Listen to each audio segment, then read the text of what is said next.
Good morning. This is Christina Redso. I know you probably can't tell that it's morning because it's dark behind me, but thought I'd share what's on my heart before heading off to my day.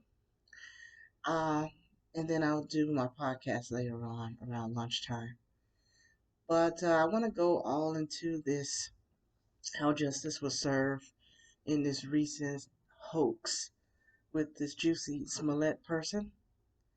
And as you know, that he was charged on 4 out of the 6 counts of a racial hoax.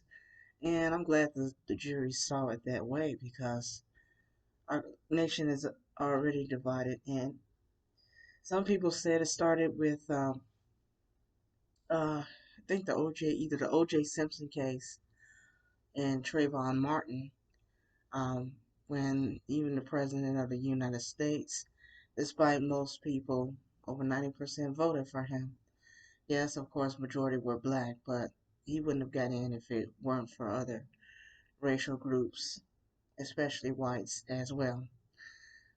But even though he was voted in and we disagree with his policies, a lot of people were happy that we had a biracial president that appears black.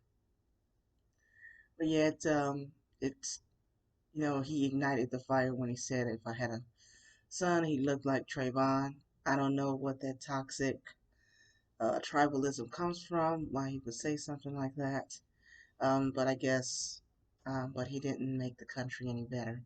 And you can disagree with that all you want to. But I think it started a little prior to that, when even prior to OJ, even back in the 80s, when Al Sharpton and Jesse Jackson really first came out. Um, some people call it race hustlers. Only one person really defined what that was.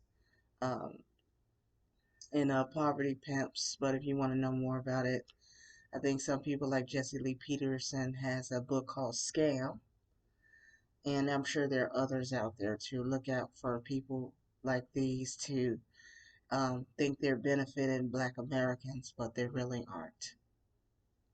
So it really started with uh, this not Tamir Rice, this Tamara somebody who faked some type of sexual allegation.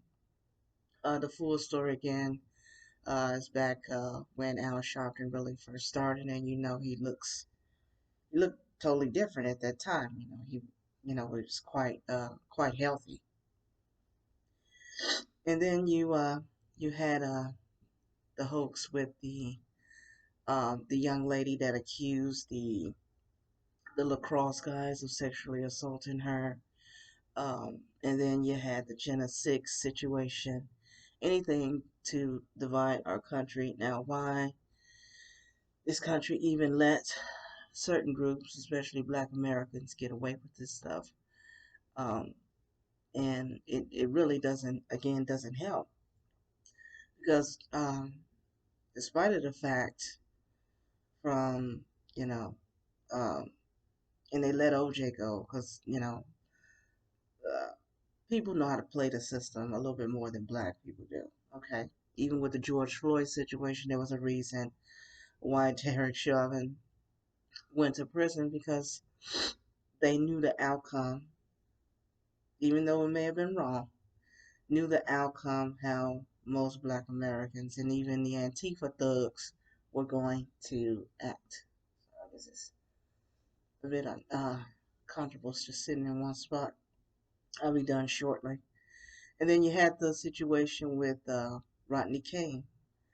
I discovered that whole story on American Renaissance Commentary by the man of the name of Jared Taylor. He's supposed to be a white advocate, and he came out in the mid 90s. The first time I saw him was on Queen Latifah when he told the truth about crime, interracial crime, race, and it's been going on for 30 years. So that's how I discovered, and he did a video on it. I think it's what Americans learned 30 years later, 29 years ago, something like that, after the recent George Floyd verdict. So I discovered the whole story. And even with the Rodney King situation, of course, they cut out the part where he mocked the police and flicked one out off, riding on the helicopter. And he could have been released like his two friends.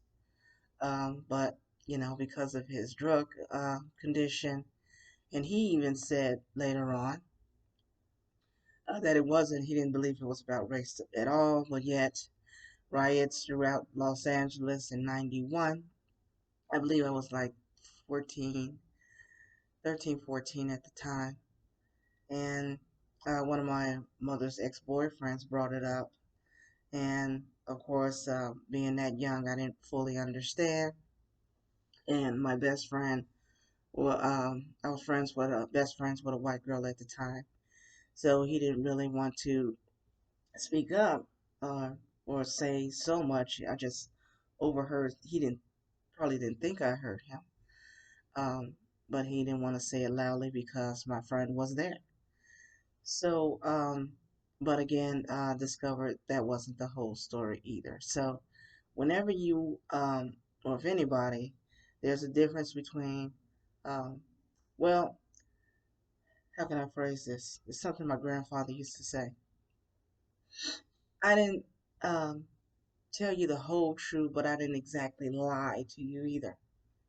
So, uh, let's say, for example, hey, like car dealerships, car salesmen. Um, one put a friend of mine to the test, and he said, "Now you're looking for, a specific car model, and you want the color red, but you get there and you only see black. Did I lie to you?" And my colleague said, "Yeah," because he's not really my friend. My colleague said, "Yes," and he told him, he dismissed him. So little things like that, but as a result, I pray that our nation, have more justice cases like this, because it'll kind of diminish people from making up lies and wasting tax dollars and decent citizens' time. Thanks for listening. This is Christina of Red Soul once again. Don't forget to pray for our nation and our brothers and sisters in the persecuted church. I'll talk to you super soon.